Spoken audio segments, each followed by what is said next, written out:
Gather around, everyone.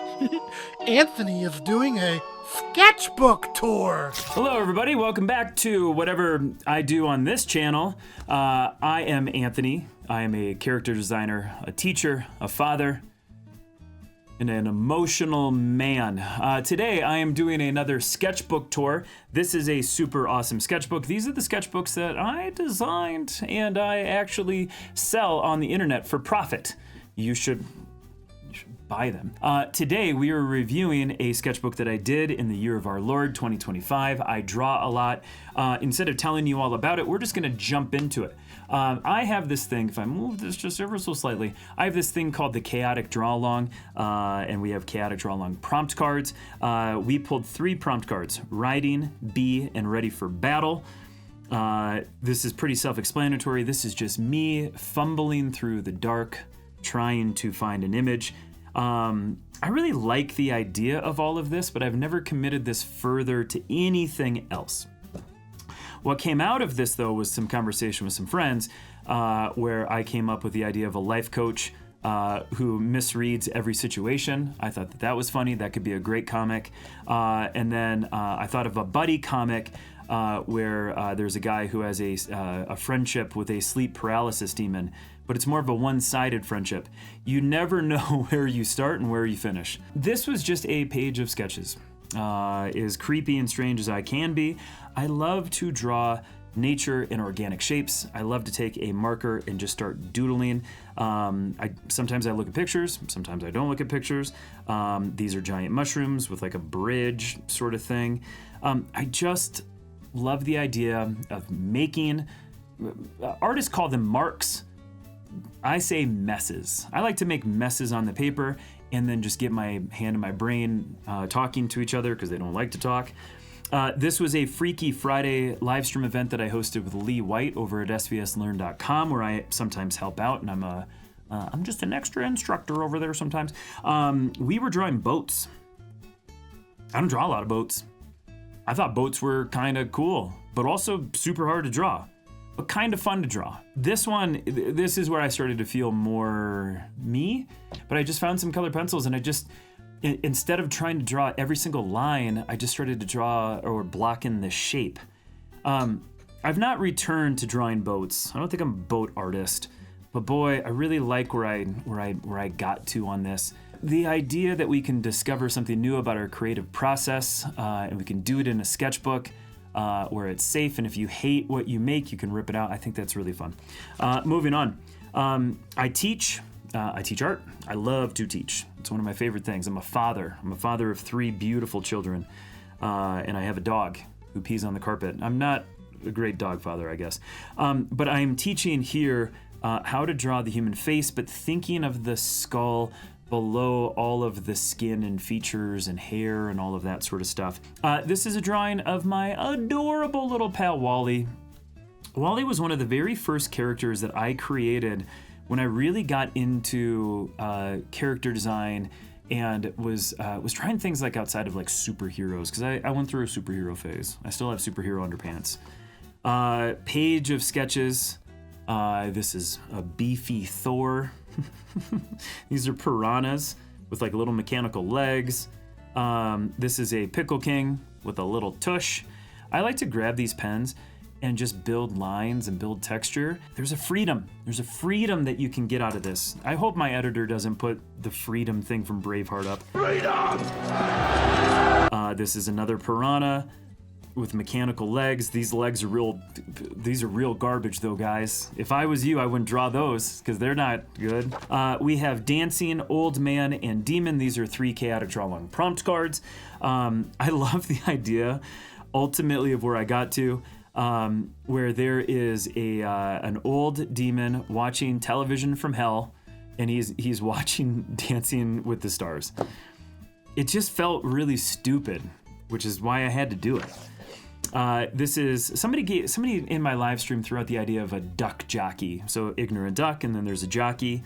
I thought that was funny, so I drew it. And then somebody else threw the idea of a duck jockey. So I drew a small little jockey with a duck riding on his back or her back or their back. I don't know. They're not good drawings. Dragon time. So this was a Freaky Friday with Lee over at SVS, and we were drawing dragons. It's really an awesome exercise to find reference on the internet, stuff that you don't draw very often, and then you just draw it, copy it, manipulate it. You just find out so much about you and your personality and your sense of art and kind of creation looking through the lens of another person. I learned a ton from this.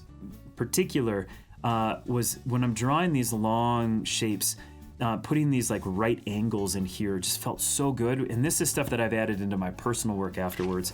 More dragons. I've redrawn this one actually a couple of times and putting an even bigger gullet. I don't know if that's the right term. And then I took one of the dragons and I made him a turtle because I thought that was fun. Oh, here's, there you go. And maybe you should have looked through the sketchbook before I started to talk. Hair, a thing that I don't have. Okay, I guess I'm just gonna stop right there.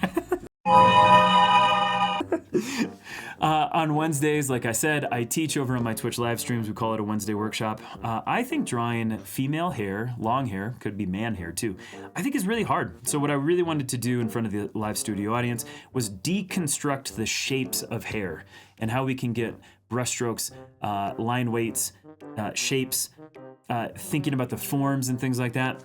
This was a quick live stream demonstration of proportion and model sheet and character sheets. This is a big thing in character design to make sure that if you're making a comic or if you're animating something, that you know exactly the proportions that your characters are supposed to inhabit. This is a character named Gil. This is a very poor drawing of Gil. I am in Gil's mouth right now. But what I wanted to illustrate on this was the proportions that Gil has. So he's basically this is one head high, this is 2 heads high, and he's got a little bit of extra down here. So this is like 2 1/8 heads high.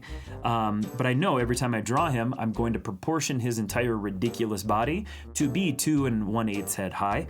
Over here, I always make sure that his face is basically 1 tick mark in between mouth, nose, eyes, and eyebrows. So 1 and 1 and 1 and 1, and that's what this is illustrating here. Even when you rotate the head up or rotate it down, it still can maintain those proportions. This stuff is really helpful. It's challenging. It's really helpful, but if you're a character designer and you want to make more stuff like that, really recommend making model sheets. This is another Freaky Friday live stream event. Lee White went and found a bunch of really cool objects that exist. So tiki, totem, Native American, just different objects. I don't know a better way to put it. Statues, things. But our idea was to redraw that stuff. And as you can see, I started to exaggerate further to see if I could find character in some of those objects. This is where I really started to feel good. This is probably the most bright, vibrant, interesting page of this whole disaster that I've showed you so far. But sketching with a liquid pen, like a real liquid, gooey pen, allowed me to really get into shadow, really get into texture. And there is something that my pathetically broken brain just loves about stuff like this. And I have come back to this page over and over again. Ultimately, this was a flower character that just didn't go anywhere. But like these two, just, man, they stand out. They just work for me. Sometimes changing your tools or your implements will give you a whole new life for your creative process. This is the most garbage drawing of all time. I hate it. In a previous sketchbook video I showed you, super awesome sketchbooks are meant to be destroyed. And I am going to very slowly... And now I'm going to you have to be strong, slowly take out a thing that I don't like, because I have hated this for a long time, and I left it in here just for this moment. This is a garden gnome. I have this thing in my art book, Unusual Subjects Volume 2, which you should purchase now because I have to buy shoes for my children. And we have a gnome fight club that is featured inside of the book. It's one of my favorite 2-page spreads of that entire ridiculous project. I drew a gnome fight club in 2024, and it's so stupid. I needed one more gnome who had taken what they call a shellacking. Here is the, hopefully on screen, like right here, we can put the definition of shellacking, and maybe I'm not using the word correctly. God, I hope I am. But I needed another garden gnome to put in that 2-page spread. And so this is that. It's just like a little patch, a little art patch. This final page of the sketchbook, this is from a Wednesday workshop that I hosted to help my live stream audience and myself really study character design in animation, but to exaggerate it, to really see some big, bold facial construction in shape language, but to really take it and exaggerate it even further. Studies, for me in particular, have been an incredible key to unlock mysteries in my creative process. I felt really good about that sentence, by the way. I didn't even pre-plan that. I don't have a teleprompter. This is all just riffed. I'll never be able to repeat that sentence. I don't know where the key goes. Is in my ear. But when I do studies, it helps me unlock like shapes that I can use, or textures that I can use, or like configurations for features. And I loved doing this page. It's just silly. And then here's the fun thing. So this was like a little cloud type character, and I had so much fun with it. Then I adapted it into a Frankenstein type character. There's these like little, and a cat character included. So here. It's these little discoveries that you're able to make when you do studies of other people's work, especially fine character designers. Super awesome sketchbook. If you would like a super awesome sketchbook, I have gray ones and I have red ones. This is a thing that I made. I made this. I tested 60 different papers. I make these with my own two hands. I have a company down the street that does these for me. If you could do me a favor, if you could do all of the tricks that people ask you to do here on the tubes, you press the buttons, you punch a bell, you do all that sort of stuff. That would be amazing. I would like to do more of these videos. If you would like more sketchbook review videos, I need you to send me a message in a bottle. I love you. Say it back.